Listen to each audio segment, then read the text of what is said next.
Come and join me as we dive into the world of careers, uncovering the reality behind the job titles you've always wondered about and how you can chart your path to success. Whether you're starting out or dreaming of a new role, I'm here to guide you. Real talk, real jobs, real insight, providing career clarity, one conversation at a time. Welcome to Work Uncovered. Hi, I'm Terry Homans, career consultant and founder of Curated Careers. In today's episode, we're going to be diving into the world of law, where my guest, Antoni Berardone, is going to be sharing his career journey in the world of a commercial litigator and mediator. At BA Legal, Antoni leads the commercial team, which is dedicated to providing strategic solutions in commercial litigation and mediation. Leveraging expertise in complex contractual disputes and risk management, they guide businesses and individuals through legal challenges with practicality and strategic insight. As a solicitor of the Supreme Court of Queensland and the Federal and High Courts of Australia, Antoni's focus is on delivering outcomes that are both efficient and effective. The role of Legal Practice Director, which he holds, harnesses Antoni's competencies in dispute resolution, particularly as an NMAS accredited mediator. With a track record in various industries and jurisdictions, his goal is to assist clients in achieving cost-effective resolutions, ensuring compliance and managing corporate risks. Committed to excellence, the team at BA Legal empower their clients with the knowledge and tools necessary to navigate the legal landscape confidently. Welcome, Antoni. Thank you for having me. All right, let's just get started. To set the scene for our viewers and listeners, can you just describe for me, because this comes up often, the difference between a lawyer, a solicitor, and a barrister? Right. So lawyer's a bit of a weird term.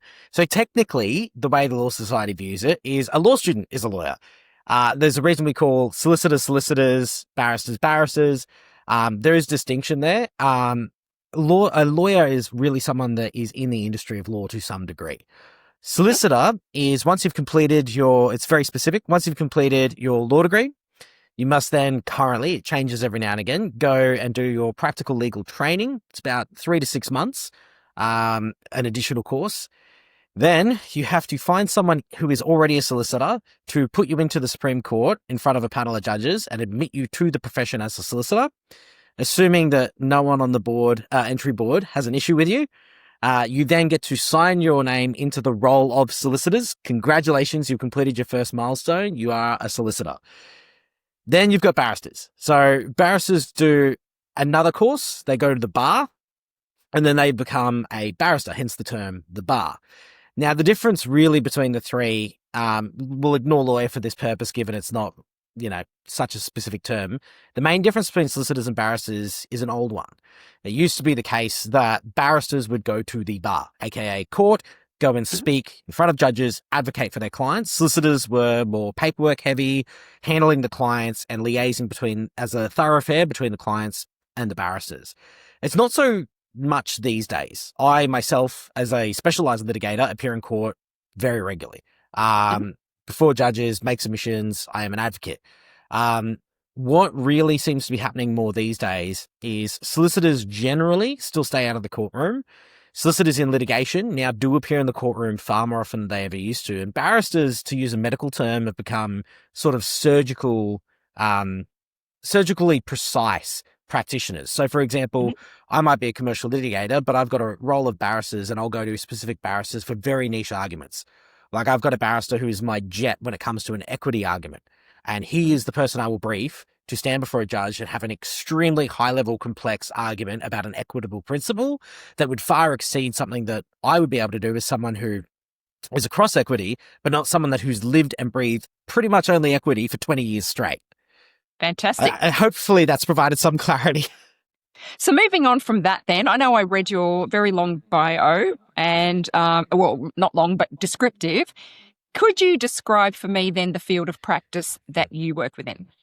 Yeah, so as mentioned, I do commercial litigation. Law is a big beast. You've got areas from personal injury, property, family. Commercial litigation really is the focus on advocacy, the battle. So you might go to a property lawyer to help you with your house for your contract. And then, for example, and I had this case this year actually, the seller, for no reason, just decides, actually, no, I'm not selling my house. We signed, we went unconditional, you paid your deposit, but I've changed my mind, you're not getting my house now. I'm the one that then steps in and brings it into a courtroom and gets the judge to go, well, actually, you are giving them the house. That's probably an easier way to sort of describe what we do. And it's not limited to property. I have building cases, I have corporate cases, but really it is the art of the fight. We're here to solve disputes. So with a broad picture like that then, can you tell listeners, because the point of this podcast is for people to learn about careers and what they actually involve, the reality of the day-to-day. So could you just give me a description, and I know this is an odd question because I'm sure no 2 days are the same, but could you give us an average day or week of, what that looks like for you in your practice? Yeah, look, definitely. And the critical thing to probably establish before I do that is my average day or average week changed drastically when I was a junior lawyer, associate, now running my own law firm. Probably for the purposes of your listeners, we'll focus less on running the firm and more on the legal work aspect.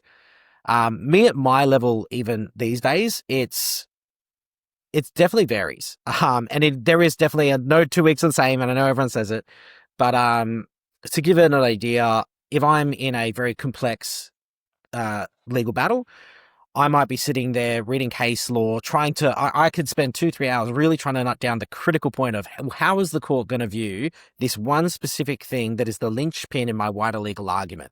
And then once I've resolved that, I'm now drafting that into a much larger document that is my pleadings or my submissions or something else I'm advocating for on the client's behalf. At the same instance, it might be fresh matter. I've got 200 pages of different contracts and agreements and another 500 pages of emails that have gone back and forth between these guys.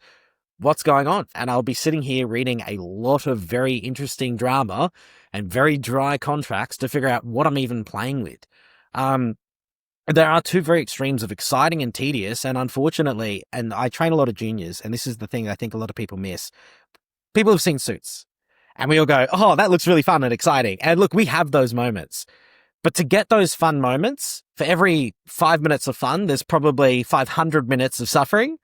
And easy example, my junior that I'm training at the moment went through a whole bunch of contracts, was like, oh, I'm not really sure, this, that, and the other. It was one date on one page, buried in his contracts that was critical. Attention to detail at every level is how you find those aha moments. There's a lot to it. No doubt. I will never complain about all this reading required for a psychology degree when you talk to people in the legal profession, that's for sure. So you mentioned you have the mountains of tedious moments for those fabulous, exciting bits. What tasks or activities then really take up the most amount of your time? And so you kind of hinted that, but which are the things that tend to surprise people when you tell them?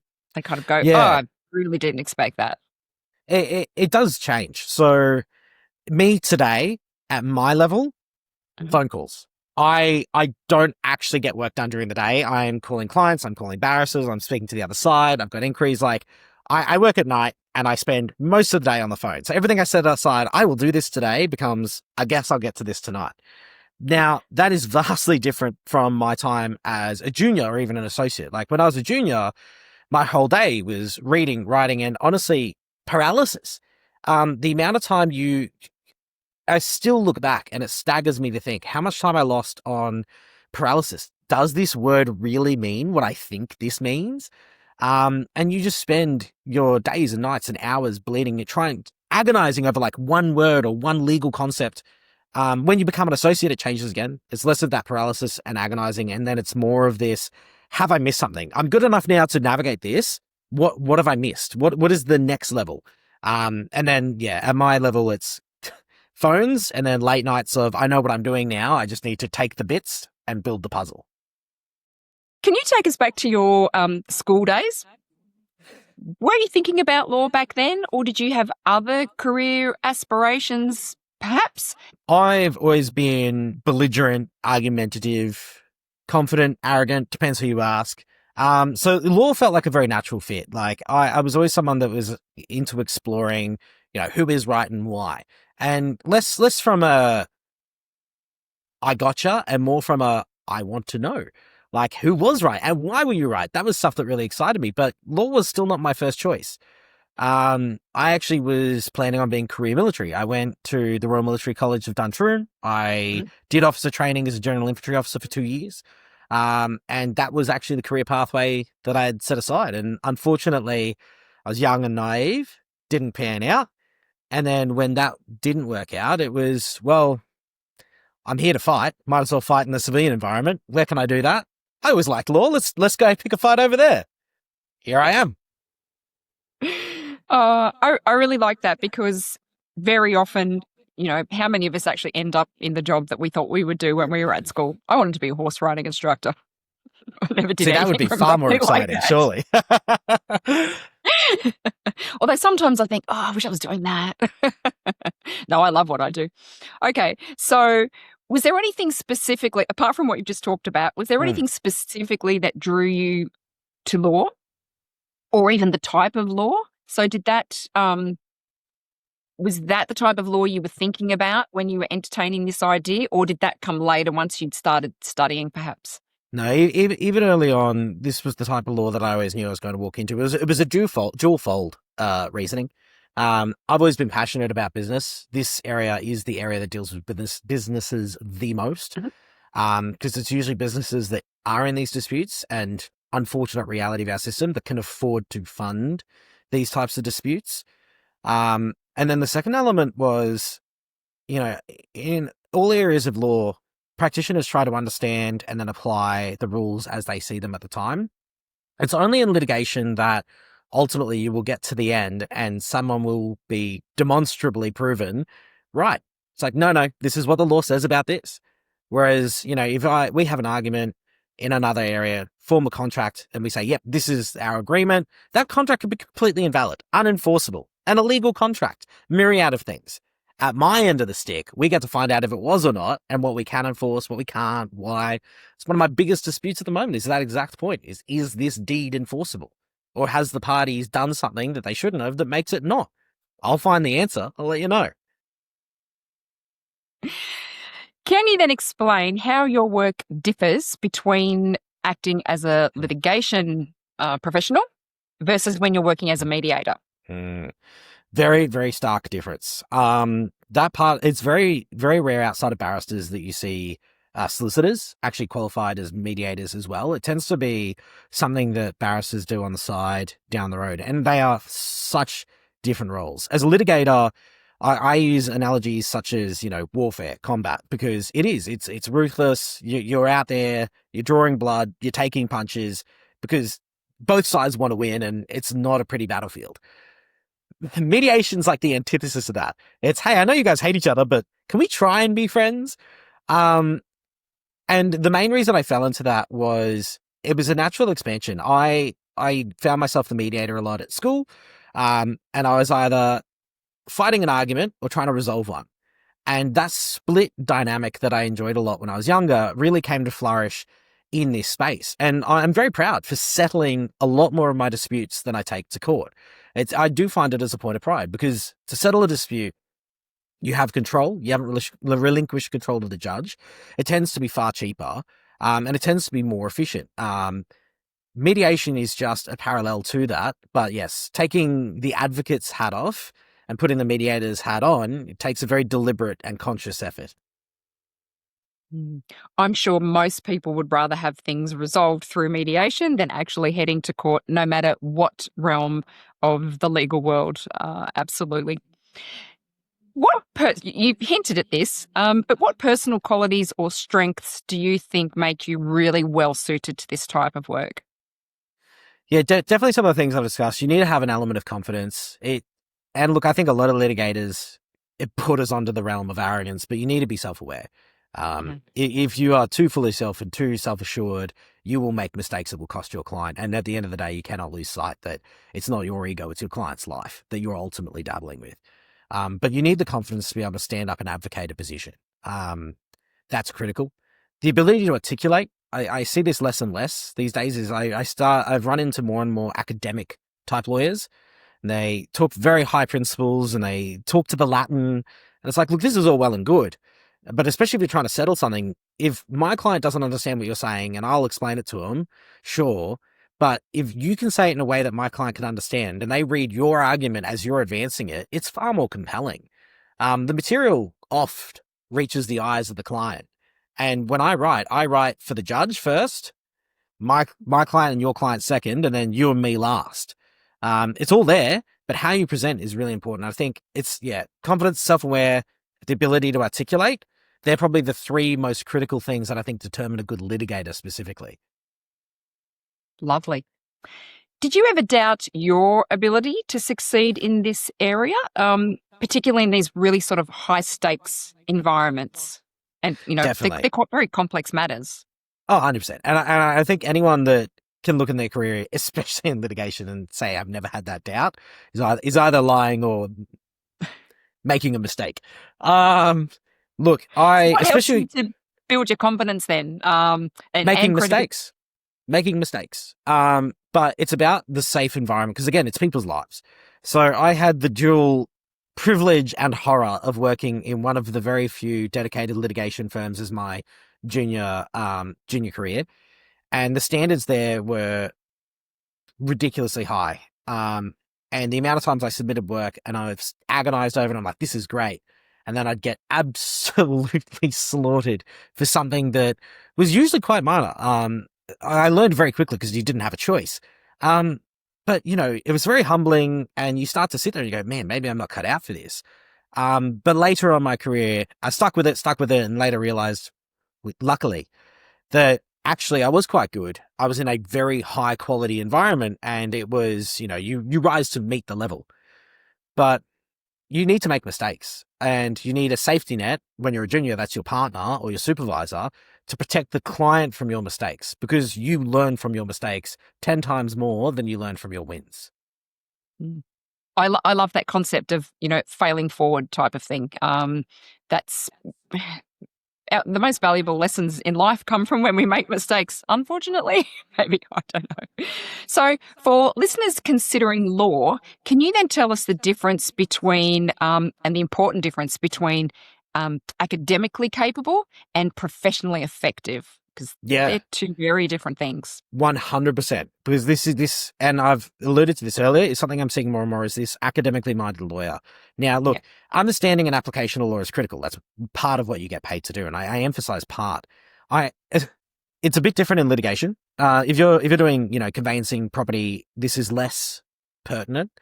But in litigation, critically, I always describe, you've got your legal battle, and then you're concurrently playing poker. You're playing poker with the other lawyer, you're playing poker with the judge, you're playing poker with your client, you're playing poker with the other client. Everyone's at the same table. No one really knows what each other's hands hold, and there's a big pot in the middle that you're playing for. And everyone sort of gets a bit confused at this point. It's like, what do you mean? If the law says something, then the law says something, right? Well, look, the reality is, if it was that straightforward, I wouldn't have a job. Everyone would just go, well, this is the answer, let's just do what we have to do. It's rarely that straightforward.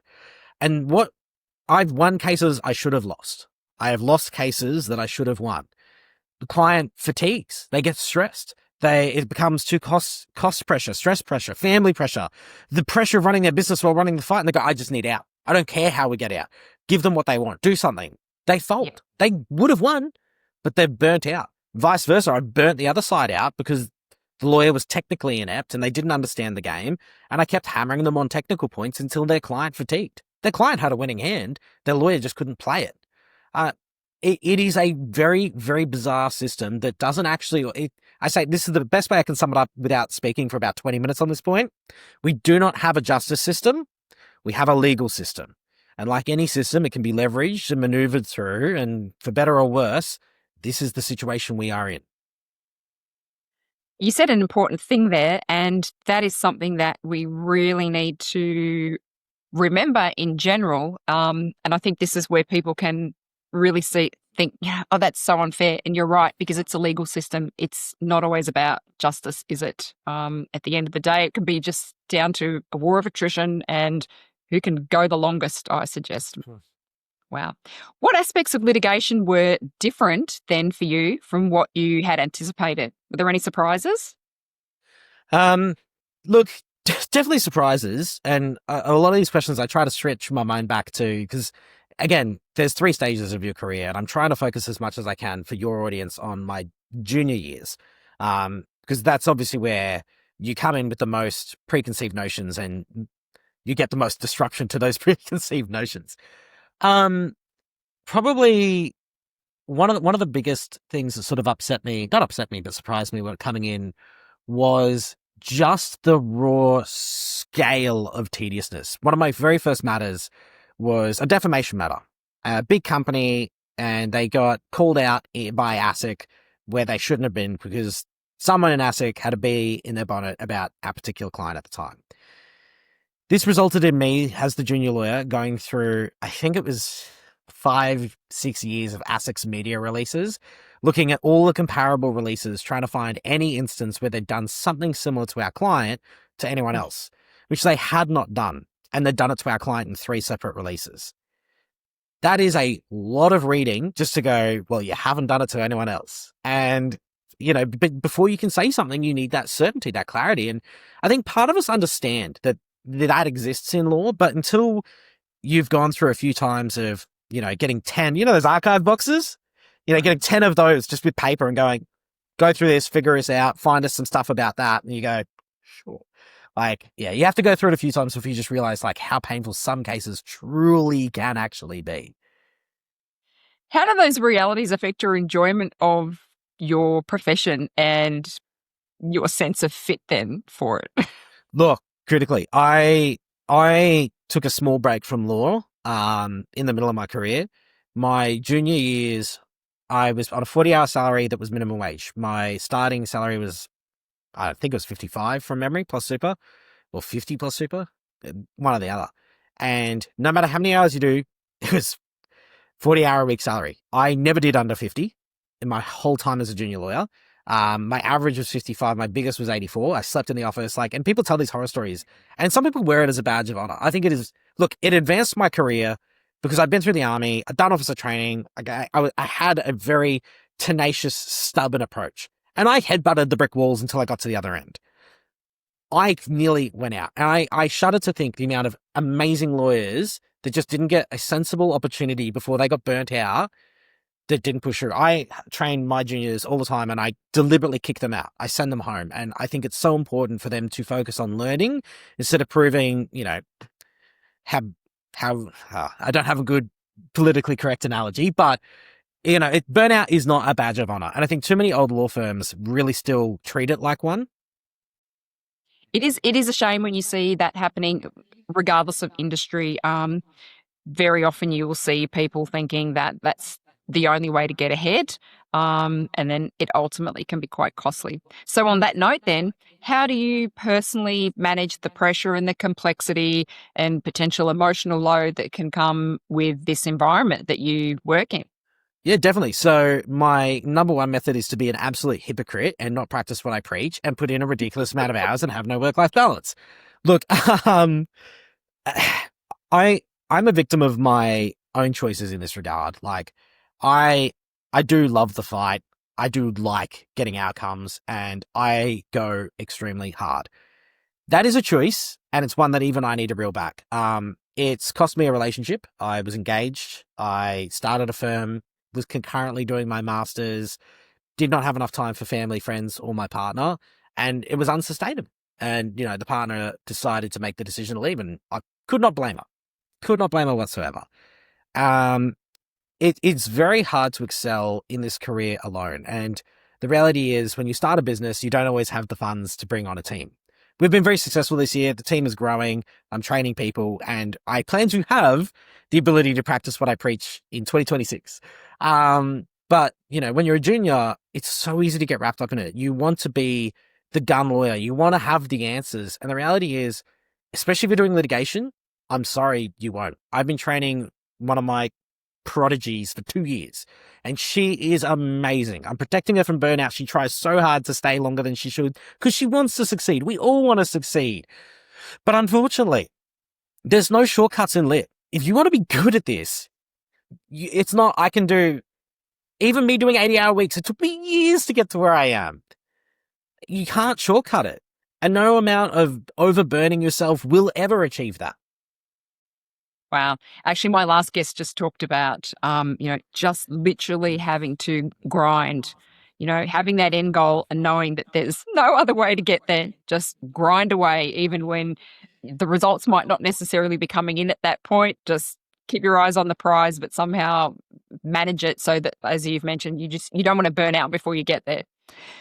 Can you tell me what are some of the biggest challenges facing I don't want to use the term lawyers now. I feel like that's way too generic and undersells you.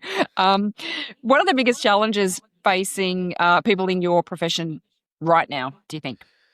I think probably the biggest, and look, there's a myriad of challenges. Every profession has them. And again, could talk forever about lots of them, but the critical one that I think is not giving enough attention, we talk about it, but it's still not getting enough attention, is AI. I think AI is an amazing tool. I dabble with it very specifically myself, usually just on abstract notions and to like theory test ideas that are really ambiguous and in the void. And I think AI is a really cool tool to sort of get you to think differently. And I think using it like that at the moment is quite potent. However, there are lawyers that I didn't get that. Oh, hello, Siri. There are lawyers that try to get AI to speed up their work. That's rare, but it's happened. There's a King's Counsel currently in trouble because he blamed the junior barrister, the solicitor briefing him, the paralegal, who then blamed the partner, who blames the paralegal again. So everyone agreed that everyone probably stuffed it by using AI. And this is showing the levels that it's infecting. Like a KC is there's no one higher than a judge, except a judge. And to have one of them in a scandal around fabricated cases invented by AI is just telling how damaging this is. That's on a professional sense, but now clients, because lawyers are expensive, the amount of clients that come and test me, well, I've read, and every sentence that starts with that, show me the AI thing, show me the AI thing. And I sit there and I go, this is fake, that doesn't exist, that act doesn't exist, that section doesn't exist, that's not a real case, and your whole principle is wrong because AI isn't trained to give you the answer that is correct. AI is trained to give you the answer it thinks will make you happy, and it will invent things to do it. AI is causing so many headaches for people in and out of the industry. I cannot stress this enough. I'm glad that AI was the thing that you brought up because I was going to ask, were things like costs and deadlines and client expectations, are you seeing that evolve into a world where people are using AI in the legal profession to take shortcuts? And then also that second one, which you brought up straight away, is, I know people who they have a legal question and they do straight away, I'll just ask ChatGPT. And like you said, AI or whichever platform you use, ChatGPT, it doesn't matter, can be really effective for many, many things. But people have to remember that the information in AI it's just regurgitating what other people have put into it. So if the information put into it is wrong, then the information you're getting is wrong. And as you said too, AI loves to just make you happy.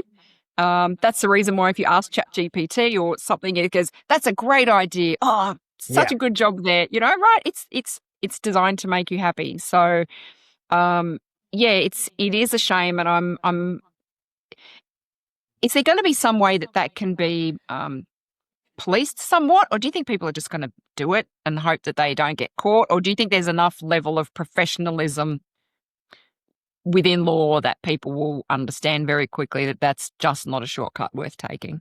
Well, there's definitely, like any profession, there's going to be bad actors. There's currently circa 16,000 lawyers in Queensland alone. Mm-hmm. Now, amongst them, it would be remiss to say not one of them will break their professional obligations to the court or their clients and turn to temptation.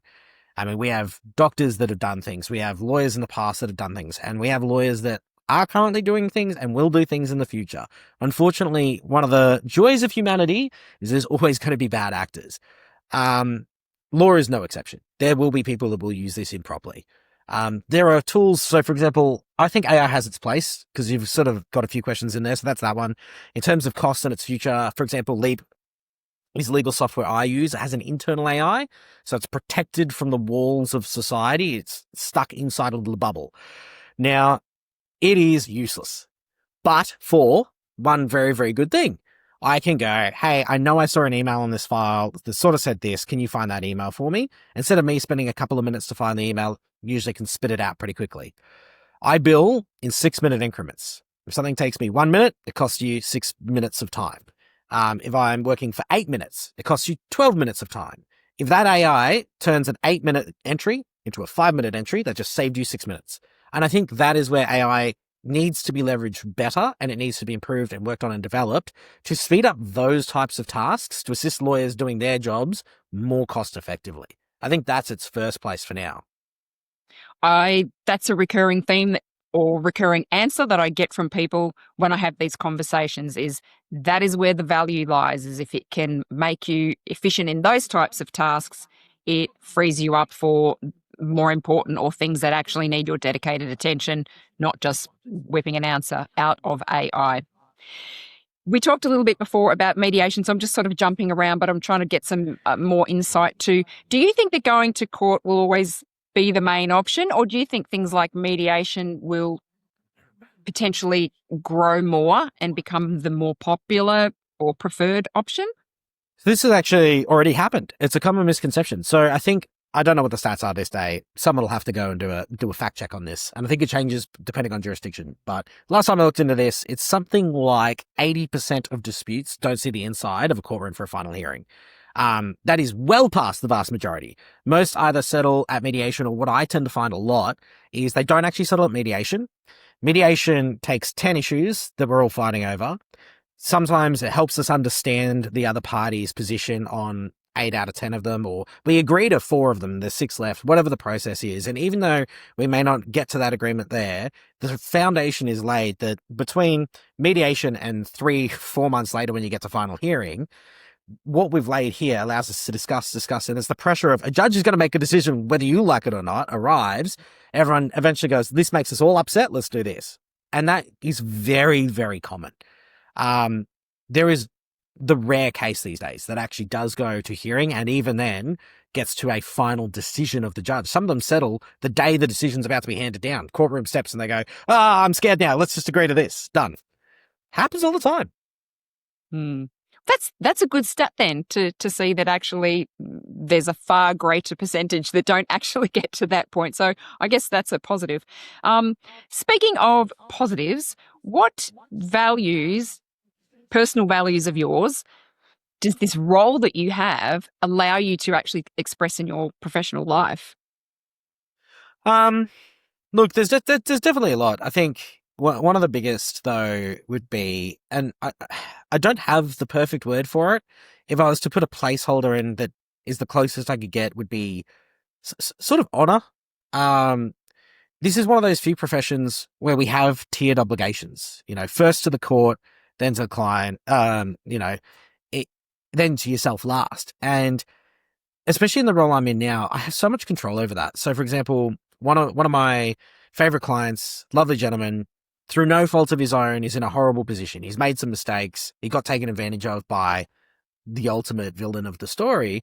And then, as always, life doesn't come in ones. He's now also dying of cancer. Like, everything's going on. And I've had the ability to not only advocate his position, try to improve his life, but to control the damage to him. Like, one of the benefits of running your own firm. Like, I don't do pro bono. There's too much work and I've got my own mouths to feed. I've got staff to pay. But even then, I've reeled his costs in significantly to make them manageable for him. And I think that's all part of it. Like we were discussing before, law is not accessible. It's not. Most people can't actually afford to see justice done. But having the ability to stand up in the profession, have good values and stick to them, and do the right thing by the court, by your client, it's a powerful place for the right type of people, I think.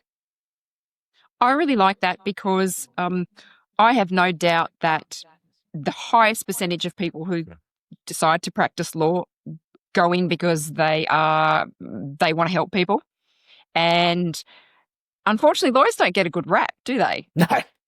Right? They just don't, because we have this really negative preconceived idea about them. So I love to hear these values coming out, and it just reminds us that yes, even lawyers are people, and but some of it's well earned. Like one of the critical things I think people forget, and it's hard because there's a face to it, is lawyers are a tool. If I have a bad client doing a bad thing that he is well within his rights at law to do, I become the face of that really immoral conduct. And this is, again, where honour comes in. I have a duty to the court. I might not agree with the motivations or the cause, but he has a legal right. It's not on me to change the laws. That's on the legislature and the courts. He has a right. He's entitled to pursue it, or she. And then, the face, the lawyer, becomes this, oh, you took all my money doing all these horrible things. And it's like, yes, I did. That's actually my job. Right or wrong, that's the rights that people have available to them. Yeah. I'm going to switch gears a little bit now, and it's been lovely because you have, given where you are now, I know that you've really geared your answers towards younger people because not too many people switch to law late in life, although I have met somebody recently who's in their late 50s who's just gone, you know what, I'm going to go and do law now because I can. But if we talk about the early careers, I want to talk about you specifically, and what jobs potentially did you have straight out of school? If you did, I say that because not everybody goes to work. Some people just go to university, and law is a big load, so you might not have worked. But if you did, or in your early careers, what jobs did you have and what skills did you learn that were important that you could bring into law? Definitely. I have a massive take on this. Most lawyers do finish school, get good grades, go to uni. There's an expression, it's not as true these days, but practical legal training we talked about. Generally, you don't get paid when you do it. You're working for free for months and months and months on end. Not the only career where this exists, but the cost of a law degree, I've got $150,000 HEC debt between all my studies. I went to bond. Don't know if it was the right call or not. It was a decision I made. Point is, there are people that call law the profession of the privileged, and I can understand where that comes from. And I think far too many lawyers do have the ability to go from school to a degree to straight to law career without working other jobs. And I think it's to their detriment. They can't understand their clients. They can't empathize. They can't speak to the other side who has lived experience. And it stifles them, not just as people, but as lawyers, especially in litigation. I definitely worked during my time at uni. As we mentioned, I went to the Royal Military College, did officer training. I've managed TK Maxes. So I ran 3 sites, 140 staff at one point across 3 sites. EB Games, I'm a gamer. I've worked as a junior manager at EB Games. But you're seeing a thread here. Responsibility, officer training, people's lives, management, people's lives. I think any role that requires you to do one of 2 things, have values or responsibilities, or communicate. And leadership roles are so good for this because you need to convince a 14-year-old kid who doesn't want to be here, who just wants pocket money to go to the movies to go stack a shelf. It seems like really innocent almost, but that conversation with that 14-year-old where you're taking something as a 21, 22, 23 older year old, and you're convincing someone in a different world at a different level to do something for other reasons, they are the skills you bring to law. I'm trying to convince a judge who is far more academically advanced than I am that my argument's right. It's the same skill in the inverse. In any role that gives you responsibility or the need to articulate yourself convincingly to other people is great. And I encourage as much of it as you can get. Or running businesses. Dabble. Fail a business. Don't go bankrupt, but have a little dabble. I love that. So then you've given a whole lot away there, but what advice then would you give to somebody who's considering law at this point right now? Yeah. And let's maybe do specifically litigation. What advice would you give to them? It's assuming you're still at that point in your uni sort of experience. And I've done a law degree. I know it's hard, but don't lie to yourself. You have a lot more time than you pretend you do. Go join a mediation club or like having a blank here. Argument club. Doing all the mooting and all of those mooting's good. Mooting's great. Mooting is very legal technical focused and is very advocacy focused. Okay. But debate, that's what I was looking for, a debate club. Specifically debate club. I'm jumping ahead too far. Mooting's great, and I'll never turn someone away from doing it because it's a much more legally focused forum. However, mooting is training an advocacy skill set that you, especially as a junior litigator, will not get to dabble in. Like, you just won't until you become more senior. What you will get to dabble in very early on, and it will shape and empower you when you do get to actually play in the courtroom down the road in your career, is to convince other people of your argument in a way they understand. And debate is the perfect place to do it. Public speaking, debating. You'll have debates with your client. Oh, I think you're a moron. I want to do it this way. Da, da, da. No. This is the reason. This is why. This is how it benefits you. Oh, maybe I will do what you suggest. Your clients will fight you. Debating also comes very handy with wrangling teenagers. Yeah, definitely. And again, then you're seeing a theme here. Like, what do you wish you'd understand? We kind of discussed this a little bit, but was there anything you wish you'd understood about the realities of legal practice back when you were younger? Something that maybe you've not mentioned in terms of, the tediousness or... Definitely. Like I said, the big one was, I think, and I sort of already semi-touched on it, but it's that pacing thing, the no shortcut element. I definitely was convinced that if I just put in the hours that I would excel I've always been impatient.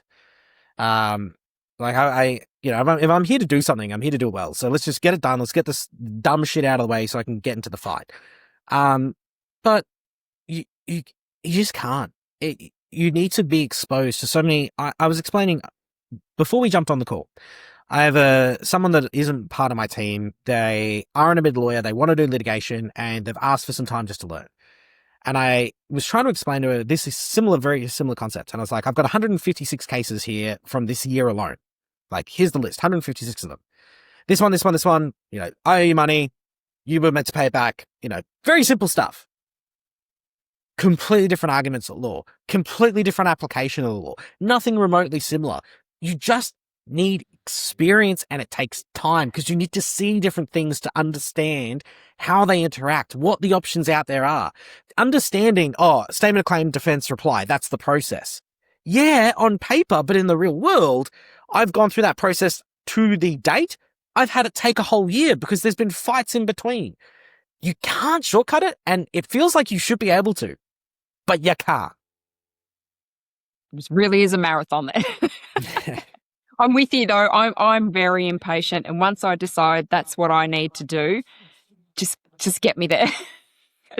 It's a hard battle to fight for students and potential career changes, because like I said, people swap over to law who are listening now. Are there any kind of practical steps that people could take to build insight or readiness before going into this field?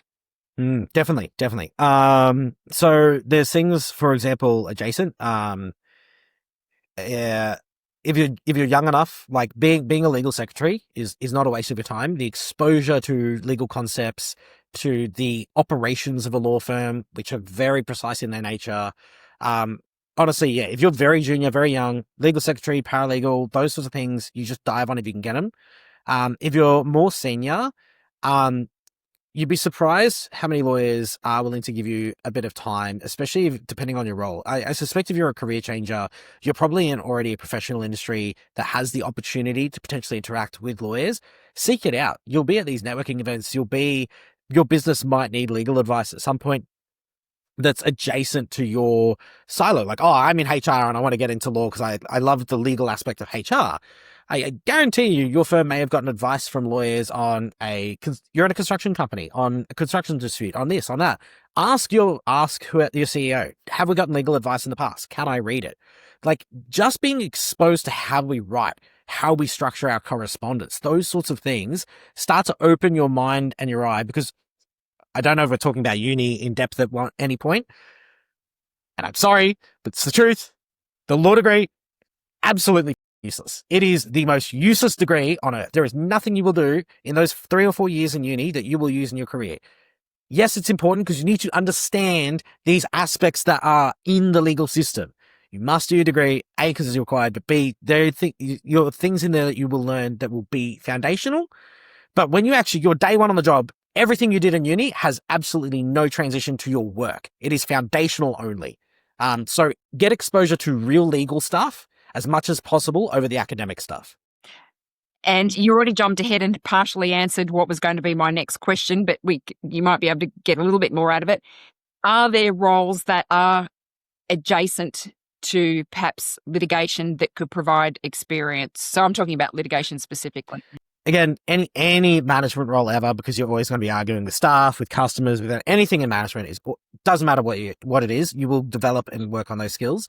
I think a lot of HR roles are really, really good as well, because it's such a heavily regulated role. Like when you're dealing with people's pay, their leave, all that stuff, it's all governed by regulation, and starts to give you that exposure to, not only do I have to appease this issue, I have to appease it in a way that is legal and makes sense within the rules of conflict that I'm bound by.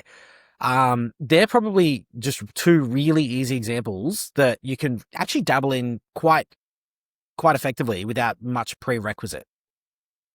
That's great. And I loved your point before about if you're working in a company, actually asking, has our company been involved in this, and can I look at it? Because I think we're afraid to ask those questions. And they almost, now that you've said it, they would be the obvious places to go. For me, I'm all about asking questions, right? I'll just ask questions. And I've been in businesses before where I've just been at whatever role it is, and then say there's the head of the department, and I will just walk in and ask them a question straight up. And other people who are above me would say, what are you doing? Like, why are you talking to them? Like, they're just a human, and I want to know some information, and they have the answers. So why wouldn't I go in and speak to them? But we seem to be very reluctant to actually reach out and put your hand up and say, can you actually explain this to me, or can you show me that? I think, if anything, it just shows great initiative. And definitely, I think a lot of time it's guilt though, right? It's like, oh, I don't want to waste their time. I feel bad for asking. Like, I don't want to seem silly and uninformed. I want to look like I'm in the know. There's lots of reasons, but definitely abuse it. But a hidden trick there, and it was remiss of me not to mention it, is if you ask, have we got advice? Have we had this interaction? Don't just go for that legal advice. He or she will tell you, what was your experience? How did it feel? What did you hate? What did you like? Because if you want to go into law, that's your client. And seeing that advice, having that feedback from them with no bars held, is such a great opportunity for you to put yourself in the mind of the people that you will eventually be serving. Sorry, side note. I'm really enjoying your very candid and, for someone who's in the profession that you're in, your answers have been, I don't want to use the word layman's terms, I don't really like that, but very accessible to younger people, because you could have just come on here and given us a whole bunch of legalese and people would be scratching their heads thinking, what's going on? So I do very much appreciate that. I am conscious of your billable time, and I don't want to be getting an invoice. So, I've already got your address here. I've got the timer going. 49 minutes. So I'm just going to jump into my rapid fire questions, which are, what's the best career advice you've ever received? Ooh. Probably slow down, to be honest. I've received a lot of good advice, but it was my hardest lesson to learn, and it was the best. Slow down. You get excited when you see a case that you think supports you. You get excited when you see a fact or a document that supports you. It's so hard sometimes to pump the brakes and look at it objectively and calm and cool the emotions and actually sit there and read it again. Make sure the spelling's right. Make sure it says what you thought it says. Slow down. Goodness. Is there some bad career advice that you've been given, but thankfully you didn't take? Yes. Care to share? It was thankfully career adjacent. I got to watch it well, not thankfully for them. I got to watch it to a colleague. The core of the advice was, don't worry, it won't end up in court. And the concept behind it was, be a bully. Like, just say this thing that's completely unhinged because they can't afford to take it to a courtroom, and we'll get the outcome for the client, even though it's completely unbased in reality. And unfortunately for everyone involved, not only did it end up being decided upon, everyone that was involved also got in trouble for not really doing the right thing. Everything you do may not end in front of a court. It sometimes doesn't have to. We have the Law Society, and all it takes is one aggravated client or the other lawyer on the other side who is watching you and looking for you to make a mistake going, that was wrong, and putting it before the law society. Everything you do needs to be at the highest standard. No, it does matter. It's almost up there with that, social media. Don't do anything that potentially could be out in the world forever to be seen, right? It's like, assume that everything will end up in court and behave accordingly. Yes. The inverse of the advice is true. Everything you write and say is in front of the judge. And if you practice like that, you will step well. Right. Have you got a mistake that you're now grateful for? I've got many mistakes. We're human. We all make them. Probably the mistake I'm most grateful for is a bit of a weird one. Like I mentioned, was privileged to start my career in a law firm that was the highest standard for litigation in Southeast Queensland. Absolutely ruthless guys, massive respect for them. I was impatient though, and this firm hadn't added a partner in its existence. It was always the turn. It's like, well, why am I burning myself here where clearly I'm not going to make partner until one of them dies, where I could put that effort in elsewhere and I could have room to grow. And so I decided, after learning what I thought I could learn, moving on. And I could have learned a lot more had I stayed, undoubtedly. And I had to learn the hard way having left. But I'm thankful for the mistake for two reasons. It exposed me to how things could be done poorly, which made me very appreciative of doing things the right way, which is what I'd been taught originally. And it also put me in a position where I'd lost my safety net, and it forced me to become better because the boys had always protected me. I would not have been able to open my own firm had I not made that objective mistake. And I wouldn't be as good of a practitioner as I am today, ultimately. Yeah, that does sound like a good one then. Is there a book, a podcast, or a habit that's changed you significantly? Yes. And not necessarily in the realm of work, just personally. No, I recommend it a lot. It's very cynical. Some people do struggle to read it because it is an extremely cynical read. But I think it is almost recommended reading for a litigator. And I would go so far as to say it is just good reading for anyone that is serious about operating in a place of responsibility, interacting with other people. 48 Laws of Power.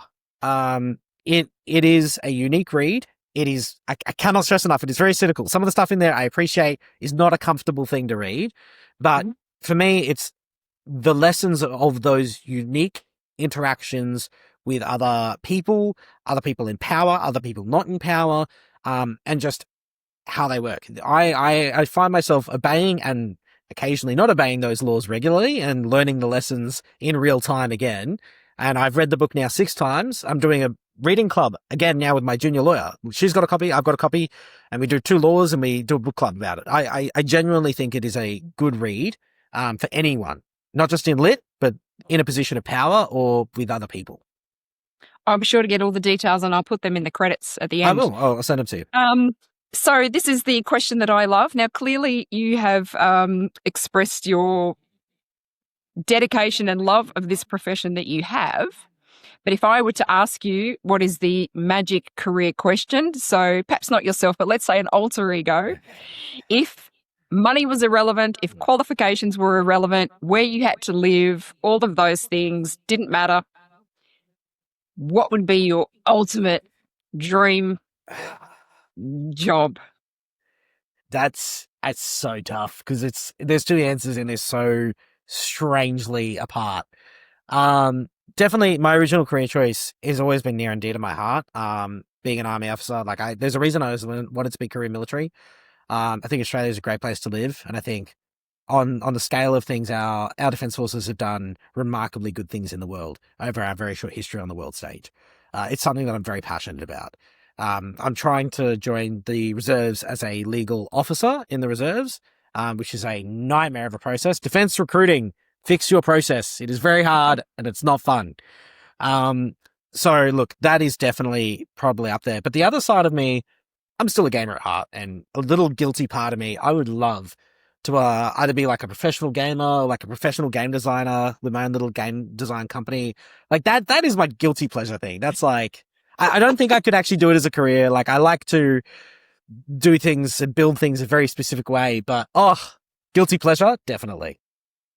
I think maybe no, my son actually wants to be an urban planner, but he's putting in the dedication and the hours towards being a gamer as a professional, that's for sure. Yes, go get it. You can do it. Oh, goodness gracious. All right. Last question. And I say this is always very important. If people want to get in touch with you, how do they contact you? Yes. And we even, yes. Well, normally I'd say just Google BA Legal. I don't know what that gives you at the moment. We still haven't set up a website. So probably the easiest way, which is wild. I'll get around to it, but we keep getting work. That's So- great. If your business is churning in the customers without even a website, that says something. It's a about good sign. It's healthy. But yeah, probably the easiest way is email info@balegal.com.au. And just reach out on LinkedIn. I have a very quirky name, which means when you look it up and you spell it right, you will almost always find me. So there's two very Antoni easy methods to get in Berardone. touch. I will put all of those details in the credits, which will come at the end after a very short snippet after this, which is just some key takeaways from the show. Antoni, it has been my absolute pleasure chatting with you today. I think from the minute we met, our first conversation, I went, I want to get this person on my podcast. You have not disappointed me. For all of my listeners, I thank you for your insight and your candor. It has really been a lovely conversation, and I just wanted to say thank you very much. Thank you. Look, absolute pleasure being here. I was passionate to join on. Like your passion for this and what you're trying to put together, I think is something special. And I'm just grateful that I've been able to contribute some small part to it. I think it's a great idea, and I can't wait to see it grow. Before we wrap up today, here are 3 key takeaways from my conversation with Antoni. Firstly, law is built on detail, patience, and persistence. The reality of legal practice is long hours of reading, writing, and analysing, often to find one small detail that makes all the difference. The courtroom moments are earned, but not constant. Secondly, your role changes dramatically as your career progresses. Junior lawyers spend most of their time learning, reading, and drafting. Senior lawyers focus on strategy, judgment, people, and managing pressure. There are no shortcuts, and experience matters. And thirdly, being a good lawyer takes more than academic ability. Strong communication, confidence, self-awareness, and the ability to explain complex ideas simply are just as important as legal knowledge. If you enjoyed that conversation today with Antoni, make sure you like and subscribe to get all future content, and also share this with anyone else who might be interested in this kind of information. If there's a professional role that you're keen to hear about, leave me a comment below and I'll see what I can do for you. Thanks for joining me this time on Work Uncovered. And until next time, remember, you can't be what you can't see, so always be curious.